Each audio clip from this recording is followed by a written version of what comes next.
Hello students, this is part 4 of chapter number 1, that is nationalism in Europe,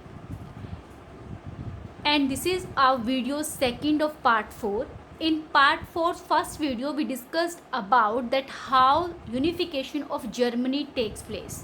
In this we will discuss about Italy, that how Italy unified. Okay, so first of all, before the start of unification of Italy, we should know that how Italy was divided in different states, because due to which the unification of Italy was done at that time. So I just want to show you a map in which clearly visible that how Italy is divided in different states. Yes students, just look at here. Here are 7 states in which Italy was divided, like in the purple color kingdom of both Sicilies, after that papal state, उसके बाद next हमारा जो state है Modena है, वेनेटिया है, Lombardy है और Sardinia है. ठीक है, नॉर्थ में सार्डिनिया है, साउथ में जो है किंगडम ऑफ बोथ सिसिलीज है. तो इन स्टेट में इटली जो था वो डिवाइड था और इन्हीं स्टेट्स को कंबाइन करना था, यूनिफाइड करना था, एक कंट्री बनाना था, नेशन स्टेट बनाना था. तो 7 स्टेट में इटली डिवाइड था. जो हमने बात किया कि नॉर्थ में कौन था, सार्डिनिया पिडमोंट था. तो जो सार्डिनिया पिडमोंट था, only that state was ruled by Italian princely house, यानी जो इटली के अंदर जो प्रिंसले हाउस था, जो प्रिंस थे वो सिर्फ सार्डिनिया पिडमोंट में ही रूल करते थे. बाकी जितने भी स्टेट थे वो दूसरी पावर्स के अंडर आते थे. किन पावर्स के अंडर आते थे? जो नॉर्थ वाला पार्ट था, north was under Austrian Habsburg empire. जो ऑस्ट्रियन हैब्सबर्ग एम्पायर होता था उस टाइम पे, उसके अंडर इटली का नॉर्थ पार्ट आता था. इटली के नॉर्थ पार्ट को उसने कंट्रोल में किया हुआ था. Centre was ruled by pope. जो मिडिल पार्ट था, जो हमने अभी मैप में देखा, मिडिल पार्ट में हमारे जो पेपल स्टेट थे, मोडेना स्टेट था, तो इनके अंदर जो है पोप का रूल होता था. और जो सदर्न रीजन था जहाँ पे किंगडम ऑफ बोथ सिसिलीज आता है, तो southern reason was under the bourbon Kings of Spain. Spain जो कंट्री है वहाँ के बर्बन किंग्स होते थे, वो उन्होंने क्या किया था, इटली के साउथ पार्ट पे जो है कब्जा किया हुआ था. सो यहाँ पे अलग अलग कंट्रीज़, अलग अलग रूलर्स रूल कर रहे हैं इटली के अंदर. So there were many regional languages, बहुत सारी लैंग्वेजेस थी. दैट्स वाई नेशन स्टेट जो है बनाना एक तरह से इम्पॉसिबल था उस टाइम पे, अगर उस टाइम की सिचुएशन को हम अंडरस्टैंड करें तो. But nothing is impossible as you all know. So यहाँ पे भी यूनिफिकेशन ऑफ इटली जो था वो हुआ. बट हुआ कैसे, किन किन का इसमें इम्पोर्टेंट रोल था, let's discuss about that. So first of all we discussed about Giuseppe Mazzini, जिसको हमने पहले भी डिस्कस किया हुआ है. सो जुसेपी मेज़नी कौन थे? He was a revolutionary. 1830 में वो इटली के अंदर एक रिवोल्यूशनरी थे. वो इटली को यूनिफाई करना चाहते थे.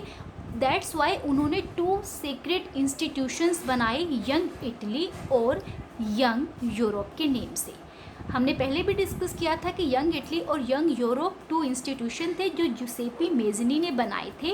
उन्होंने 1831 और 1848 में रिवोल्यूशन भी स्टार्ट किए, बट दोनों ही रिवोल्यूशन फेल हो गए. उनको पकड़ लिया गया और उनको इटली से बाहर भेज दिया गया. ठीक है, यहाँ तक जुसेपी मेज़नी का रोल आता है. इसके बाद जब जुसेपी मेज़नी को एग्जाइल कर दिया, बाहर कर दिया, तो विक्टर इमैनुअल सेकंड, ठीक है, विक्टर इमैनुअल सेकंड काफ़ी इंपॉर्टेंट नेम है, आपको लर्न रखना है. विक्टर इमैनुअल सेकंड के अंडर जो है अब रिवॉल्यूशन स्टार्ट होते हैं. ठीक है, अब विक्टर इमैनुअल सेकंड कौन है? वो सार्डिनिया जो पिडमोंट थे वहाँ के किंग थे. अब यहाँ पे कावूर का सेकंड रोल आता है.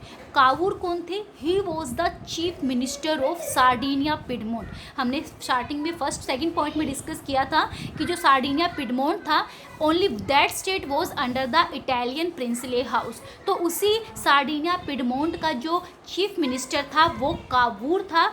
और उसने क्या किया, अब उसने इस मूवमेंट को आगे बढ़ाया. उसने क्या किया, वो जानता था, जो कावूर था वो जानता था कि बिना कोई भी डिप्लोमेटिक जो है काम किए वो इटली को यूनिफाइड नहीं कर सकता। और उसको ये भी पता था कि जो ऑस्ट्रिया है वो भी काफ़ी पावरफुल जो है कंट्री है, फ्रांस भी काफ़ी पावरफुल कंट्री है, तो वो कैसे इटली को यूनिफाइड करे। तो उसने क्या किया, उसने एक डिप्लोमेटिक अलायंस की फ्रांस के साथ उसने एक एग्रीमेंट किया, और एग्रीमेंट करके फ्रांस की हेल्प से उसने 1859 में जो ऑस्ट्रिया था उसको हरा दिया। ठीक है, अब देखो सबसे बड़ा जो उसका एक तरह से उसके ऑब्स्टेकल था इटली के यूनिफिकेशन में, कौन था, ऑस्ट्रिया था। तो वो अब दूर हो चुका है, क्योंकि जो नॉर्थ वाला पार्ट था वो ऑस्ट्रियन हैब्सबर्ग एम्पायर के अंडर था। अब फ्रांस की हेल्प से काबूर ने ऑस्ट्रिया को तो हरा दिया, यानी नॉर्थ पार्ट क्या हुआ, अब इटली के अंडर आ गया। That's why he was also known as the real hero of the unification of Italy. फिर आपका रूल आता है गैरीबाल्डी का। अब गैरीबाल्डी कौन थे, गैरीबाल्डी जो थे ना, उनके जितने भी वर्कर्स होते थे वो सब रेड शर्ट पहनते थे। दैट्स वाई उनको रेड शर्ट जो है मूवमेंट वाले लोग भी बोला जाता था, और गैरीबाल्डी को hero of the red shirt movement red shirt जो है मूवमेंट का हीरो गैरीबाल्डी को बोला जाता था 1860 में। तो गैरीबाल्डी ने क्या किया, जो साउथ के अंदर, जो साउथ में कौन थे, टू सिसिलीज वाला किंगडम था। तो गैरीबाल्डी ने क्या किया, साउथ के अंदर जाके वहाँ के जो आर्म वॉलंटियर्स थे, यानी आर्मी में जो वॉलंटियरली गैरीबाल्डी का साथ चाहते थे, जो चाहते थे कि इटली यूनिफाइड हो, उनकी हेल्प से, वॉलंटियर्स की हेल्प से, और वहाँ के जो लोकल पीजेंट्स थे उनकी हेल्प से उन्होंने क्या किया, जो साउथ इटली था उसके ऊपर अटैक, टू सिसिलीज वाले किंगडम पे अटैक कर दिया, ताकि वो वहाँ के जो स्पेनिश रूलर हैं उनको बाहर भगा दे। यू शुड नो, हमने जो ऊपर से स्टार्टिंग से हमने जो 4th पॉइंट किया था उसमें लिखा था कि जो सदर्न पार्ट है वो बर्बन किंग के अंडर आता था, जो कि स्पेन के किंग थे, जिसमें हमारा टू सिसिलीज वाला किंगडम आता था।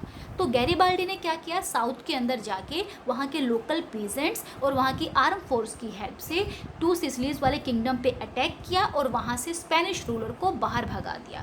यानी अब देखो, नॉर्थ पार्ट ऑलरेडी काबूर ने जो है फ्री करा दिया है, गैरीबाल्डी ने साउथ करा दिया। इन सबको देख के जो बीच वाला सेंटर वाला पार्ट जो पोप के अंडर आता था, पोप वैसे ही सबको छोड़ के भाग गया। तो जैसे ही पोप वहाँ से चला जाता है, पूरा इटली जो है वो फ्री हो जाता है, और 1861 में विक्टर इमैनुअल सेकंड को इटली का किंग डिक्लेयर कर दिया जाता है, और इसके साथ ही इटली का यूनिफिकेशन कंप्लीट हो जाता है। So in our next video, student, we will discuss about the unification of Britain.